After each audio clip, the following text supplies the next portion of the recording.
आज आपको मेनू के बारे में बताऊंगा और सभी मेन्यू और उनके शॉर्टकट के बारे में बहुत ही इंपॉर्टेंट इन्फॉर्मेशन दूंगा। तो आप कंटिन्यू इस वीडियो को लगातार शुरू से लास्ट तक देखे रहते ताकि मैं आपको पूरी इन्फॉर्मेशन दे सकूं फॉर कॉम्पिटिटिव एग्ज़ाम, जो भी ग्रुप 4, ग्रुप 2 और पटवारी और अन्य सभी एग्जाम में इसी से रिलेटेड काफ़ी सारे क्वेश्चन पूछे जाते हैं। ओके, तो आइए शुरू करते हैं। सबसे पहले इसकी जो मेनू ऑप्शन है, सबसे पहला मेनू है वो है फाइल मेनू, और इसमें जो मेनू है वो new, open, close, save as और आपका पेज सेटअप, प्रिंट व्यू और प्रिंट और एग्जिट, ये इंपॉर्टेंट ऑप्शन होते हैं जो एग्जाम में पूछे जाते हैं। ओके, तो सबसे पहला है जो न्यू। इस ऑप्शन का उपयोग न्यू डॉक्यूमेंट को ओपन करने के लिए किया जाता है और इसका शॉर्टकट होता है कंट्रोल के साथ N, जो कि यहाँ लिखा नहीं है। तो इसको आपको याद रखना है कि न्यू डॉक्यूमेंट को ओपन करने के लिए, न्यू डॉक्यूमेंट क्रिएट करने के लिए जो शॉर्टकट है वो कंट्रोल के साथ N है। यानी हम या तो यहाँ से न्यू कर लें तो ये आएगा, ब्लैंक डॉक्यूमेंट पर क्लिक करेंगे तो नया डॉक्यूमेंट आ जाएगा, या कंट्रोल के साथ N प्रेस करेंगे तो भी ये नया डॉक्यूमेंट आ जाता है। ओके, तो ये ध्यान रखना है। मैं तो अगला ऑप्शन है इसका ओपन। इस ऑप्शन का उपयोग किसी भी पुरानी फाइल जो हमारे द्वारा सेव की गई है उसको ओपन करने के लिए किया जाता है और इसका शॉर्टकट होता है कंट्रोल O। मैं तो ये शॉर्टकट जरूर याद रखना है। N मतलब न्यू, O मतलब ओपन, यानी कंट्रोल के साथ सभी यूज करना है, तो ये तो ध्यान रखना है। कंट्रोल के साथ N मतलब न्यू, कंट्रोल के साथ O मतलब ओपन। तो यहाँ पे क्लिक करने से हमारे पास ये बॉक्स आएगा, इसमें से हमारी जो पहले से सेव फाइल है उसको सेलेक्ट करेंगे और ओपन पर क्लिक करेंगे तो वो फाइल ओपन हो जाएगी। ओके, तो ये ओपन हो गया। इसके बाद यदि हमें इसको क्लोज करना है, अगला ऑप्शन है यहाँ पर क्लोज। तो यदि क्लोज पर क्लिक कर देंगे तो करंट फाइल क्लोज हो जाएगी। अब जैसा कि मैंने पहले बताया है, नया डॉक्यूमेंट ओपन करने के लिए कंट्रोल के साथ N दबाएंगे या फाइल पे जाके न्यू कर देंगे तो ये नया डॉक्यूमेंट आ जाएगा। ये क्लोज किया और ये न्यू किया तो ये ब्लैंक डॉक्यूमेंट तो ये आ गया। ओके, इसके बाद अगला है क्लोज हो गया। क्लोज के बाद है सेव। यदि हमने कोई फाइल बनाई है उसको भविष्य में यूज करने के लिए, यदि हम उसको सुरक्षित करना चाहते हैं तो इसके लिए फाइल पे जाकर सेव करते हैं और यहाँ इच्छा अनुसार नाम देते हैं जिस नाम से हम फाइल को सेव करना चाहते हैं, जैसे राज्य के नाम से, और इसको सेव पर क्लिक कर देते हैं तो ये फाइल भविष्य में सेव हो जाती है। और सबसे इम्पोर्टेंट चीज़ कि टाइटल बार में हमें उसका टाइटल तो देखेगा, साथ ही जो अनटाइटल था, यानी यहाँ पर अनटाइटल लिखा हुआ था वहाँ पर एक टाइटल आ गया, यानी राज.doc, यानी MS वर्ड का जो एक्सटेंशन है वो .doc होता है। ये भी बहुत इंपॉर्टेंट है, तो इसको याद रखना है कि जो वर्ड का एक्सटेंशन होता है वो .doc होता है और टाइटल बार में उसका नाम के साथ .doc और जिस प्रोग्राम को चला रहे हैं उसका नाम रहता है। ओके, इसके बाद अगला ऑप्शन है सेव एज। सेव एज का मतलब क्या होता है? अक्सर हमने सुना है सेव और सेव एज क्या होते हैं। सेव का मतलब होता है किसी फाइल को केवल सुरक्षित करना, और सेव एज का मतलब होता है जब कोई फाइल हमारी बनी हुई होती है उसको हम किसी और दूसरे नाम से भी बनाना चाहते हैं, यानी उसकी एक कॉपी, एक और प्रति बनाना चाहते हैं तो सेव एज का प्रयोग करेंगे। यानी हमारे पास 2 फाइल बन जाएंगी जिसमें दोनों में मेटा सेम रहेगा। ओके, तो सेव एज पर क्लिक करेंगे तो सेव जैसा ही बॉक्स आएगा। यदि हम यहाँ पर राहुल दे दें तो एक राज नाम से फाइल बनी है और एक राहुल नाम से, तो 2 फाइलें हो गई जिनके अंदर मेटा सेम है। ओके, तो इस प्रकार से सेव एज ऑप्शन का उपयोग 2 फाइलों यानी एक फाइल की दूसरी प्रति बनाने के लिए किया जाता है। ओके, इसके बाद इस ऑप्शन में कोई इंपॉर्टेंट नहीं है, इसको छोड़ देते हैं। अगले वाला है हमारा जो सबसे इंपॉर्टेंट ऑप्शन है पेज सेटअप। तो पेज सेटअप क्या है? एक वेब पेज प्रिंट व्यू है, इसमें वेब का भी पेज दे सकते हैं और फाइल सर्च करने के लिए कोई ऑप्शन ये मायने नहीं रखती, इसलिए हम इस पे ज़्यादा फोकस नहीं करेंगे। हम इनमें केवल उन ऑप्शन पे फोकस करेंगे जिससे रिलेटेड क्वेश्चन आते हैं या हमारे प्रैक्टिकली रूप से इंपॉर्टेंट है। ओके, इसके बाद है पेज सेटअप। पेज सेटअप सबसे इंपॉर्टेंट है, फाइल मेनू का जो ऑप्शन है पेज सेटअप सबसे इंपॉर्टेंट है। इसका उपयोग पेज की सेटिंग करने के लिए किया जाता है, यानी जब हम पेज को प्रिंट देते हैं उससे पहले पेज को सेट करने के लिए पेज सेटअप का उपयोग किया जाता है। इस पर क्लिक करेंगे तो ये बॉक्स आएगा, इसमें लेफ्ट में कितनी जगह छोड़नी है, राइट में कितनी जगह छोड़नी है, ऊपर कितनी जगह छोड़नी है और नीचे कितनी जगह है, यानी लेफ्ट, राइट और टॉप और बॉटम में जगह छोड़ने के लिए इस ऑप्शन का प्रयोग किया जाता है। वो इंच में रहती हैं, इनको हम इंच में छोड़ सकते हैं, 0.8 इंच, 0.7 इंच। तो ये देखिए नीचे से, और उसी प्रकार से लेफ्ट से, उसी प्रकार से राइट से ये कर सकते हैं। और सबसे इंपॉर्टेंट गटर पोजीशन। गटर क्या होती है? गटर मतलब होता है कि जब हम बाइंडिंग करवाते हैं तो वो हमें लेफ्ट में बाइंडिंग करवानी है या टॉप से बाइंडिंग करवानी है, तो उसके अकॉर्डिंग ही स्पेस छोड़ेगा। तो गटर की कितनी साइज देनी है, मान लीजिए हमें थोड़ी सी 0.5 देनी है, तो 0.5 दे दी, तो ये ऊपर गटर की पोजीशन सेट हो जाती है। ओके, ये देखिए यहाँ पे दिख रहा है। ओके, अगर लेफ्ट में चाहिए, लेफ्ट से बाइंडिंग करवाई तो लेफ्ट में बाइंडिंग करो, तो उसके लेफ्ट बाइंडिंग के लिए जो स्पेस दिया जाता है वो गटर बाइंडिंग कहलाती है। तो इस गटर पोजीशन कहलाती है, और इस प्रकार से वो स्थान छोड़ सकते हैं। और इसके बाद यहाँ पे पोर्ट्रेटर और लैंडस्केप, ये दो ऑप्शन भी इंपॉर्टेंट है कि अगर हमें पेज को A4 का है, अगर हमें पेज खड़े में करना है, कोई भी मैटर पेज के खड़े में करना है ऊपर से नीचे के लिए, तो ये पोर्ट्रेटर। लैंडस्केप मतलब ये चौड़े में अगर प्रिंट आउट करना है तो ये लैंडस्केप चल रही। ये दो ऑप्शन है। ओके, इस प्रकार से ये सब सेटिंग करके इसके बाद पेपर पे जाएंगे, तो पेपर से यहाँ मान लीजिए कौन सा पेपर है, A3 पेपर है तो A3 चुन लेंगे। यदि आपके पास A4 पेपर है तो A4 में प्रिंट करना है तो A4 चुन लेंगे। ओके, तो ये दो पेपर हैं। A3 जैसा कि आप जानते हैं कि A3 A4 से बहुत बड़ा होता है, यानी डबल A4 होते हैं वो A3 के, तो वो यहाँ से पेपर साइज जो भी हम चुनना चाहते हैं वो चुन सकते हैं। ओके, और इसके बाद ये सब सेट करके और इसके बाद ओके कर देते हैं, तो वो हमारे इसमें पेज में अप्लाई हो जाता है। ओके, तो इस प्रकार से ये पेज सेटअप बहुत ही इंपॉर्टेंट है, और इससे काफ़ी क्वेश्चन पूछे जाते हैं कि लेफ्ट राइट और टॉप डाउन में स्पेस छोड़ने के लिए कौन से ऑप्शन का उपयोग किया जाता है, तो पेज सेटअप का उपयोग किया जाता है। ओके, पेज सेट करने के बाद उसका प्रीव्यू देखा जाता है, या प्रिंट करने से पहले प्रीव्यू देखा जाता है कि वह कैसा दिखेगा। तो ये प्रिंट प्रीव्यू आप देख सकते हैं, और इसके बाद यहाँ से क्लोज कर सकते हैं। यानी प्रिंट करने से पहले पेज कैसा दिखेगा उसे देखने के लिए प्रिंट प्रीव्यू ऑप्शन का उपयोग किया जाता है।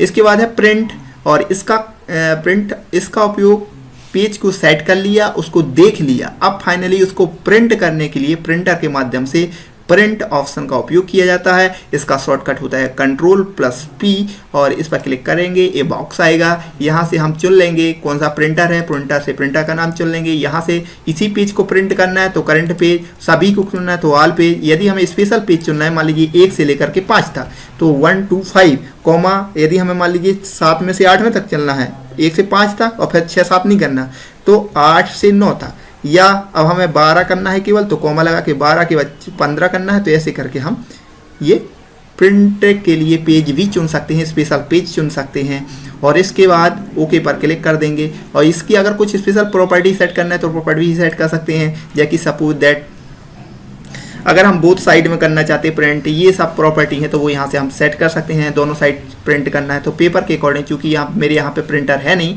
यदि यहाँ प्रिंटर का नाम रहेगा तो उसके अकॉर्डिंग प्रॉपर्टी हम उसकी सेट कर सकते हैं कि दोनों साइड प्रिंट करना है लेफ्ट राइट में करना है, किस प्रकार से वो सेट कर सकते हैं। ओके, इस सब सेटिंग करने के बाद ओके कर देंगे तो ये प्रिंट चला जाएगा। ओके, तो प्रिंट देने के लिए फाइनली प्रिंट ऑप्शन का उपयोग किया जाता है। इसका शॉर्टकट होता है P से प्रिंटर, तो Ctrl+P, सेव से सेव तो Ctrl+S, O से ओपन Ctrl+O, N से न्यू Ctrl+N। इसके बाद आते हैं अगला मेनू हमारा एडिट मेनू। एडिट मेनू यह भी अगला मेनू हमारा, और इसमें काफ़ी इंपॉर्टेंट ऑप्शन है। तो सबसे पहला इसमें अंडू फॉर्मेटिंग लिखा है।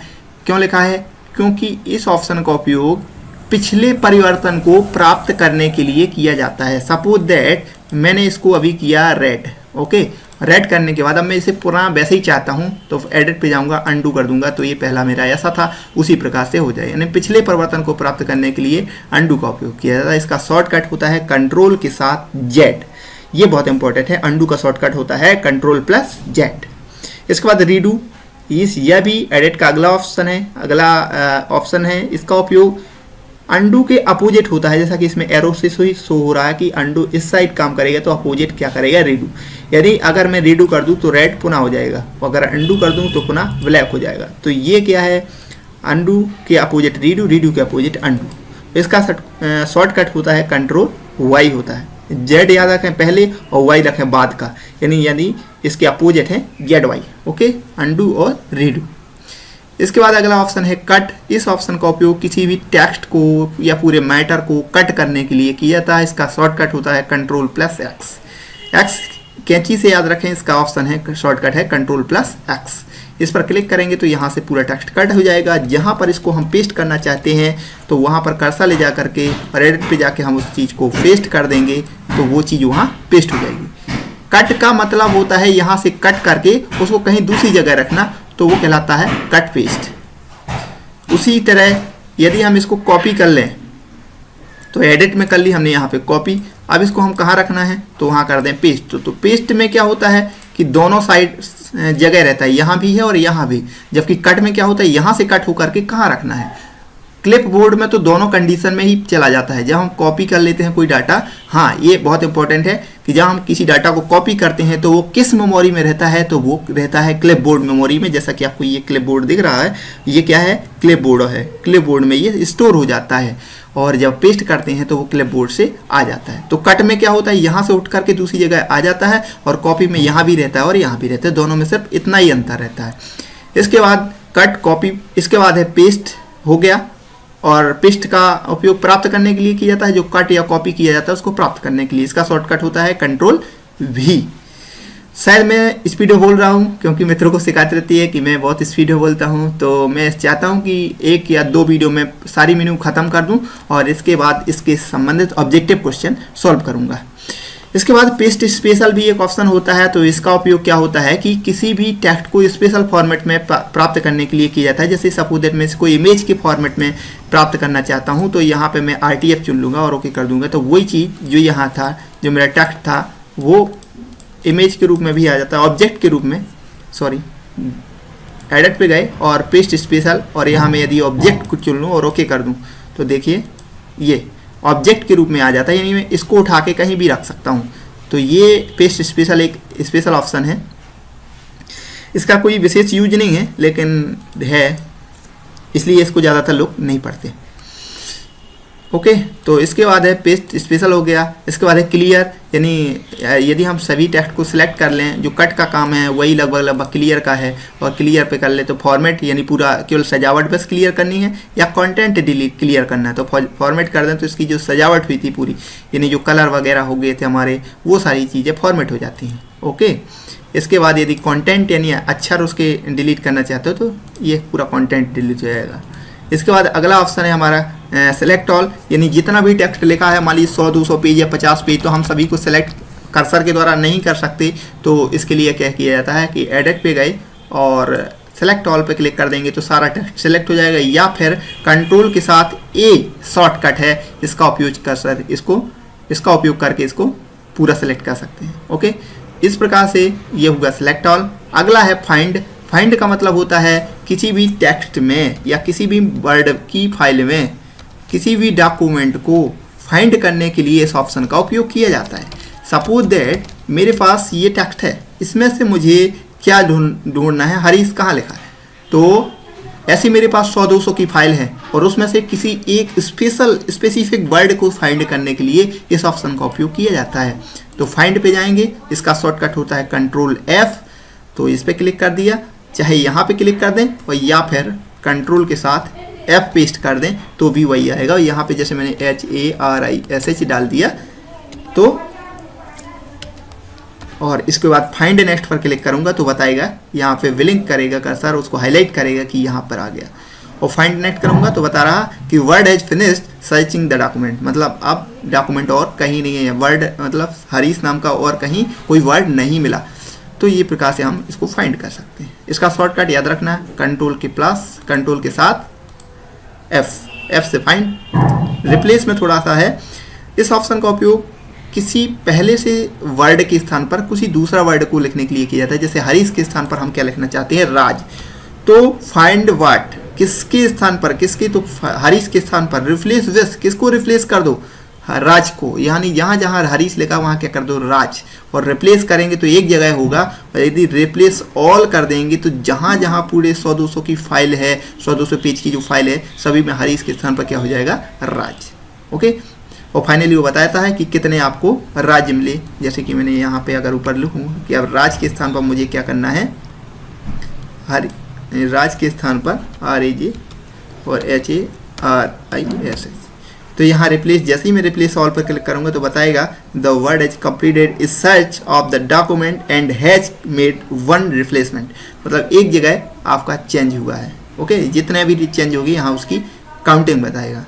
तो ये हुआ रिप्लेस, बहुत ही इंपॉर्टेंट ऑप्शन है। ये एडिट के 3 ऑप्शन बहुत ही इंपॉर्टेंट है, ये तो फाइंड, रिप्लेस और गो टू इसका शॉर्टकट कंट्रोल जी होता है, यानी जो यहाँ पे क्लिक करने से जो काम करेंगे वो कंट्रोल जी के साथ क्लिक करने पर भी कर सकते हैं। इसका ये बॉक्स आता है, इसका उपयोग किसी भी page, line, section, column, comment, footnote, endnote कहीं पर भी जाने के लिए किया जाता है। जैसे सपोज दैट हमें कौन सी लाइन पे जाना है, 5वीं लाइन, तो लाइन सेलेक्ट कर ली और यहाँ से इंटर लाइन नंबर यानी 5 और गो टू कर दिया, तो ये हमारा कर्सर ऑटोमेटिक ऊपर से 5वीं लाइन पे 1 2 3 4 5, तो 5वीं लाइन पे पहुँच जाएगा।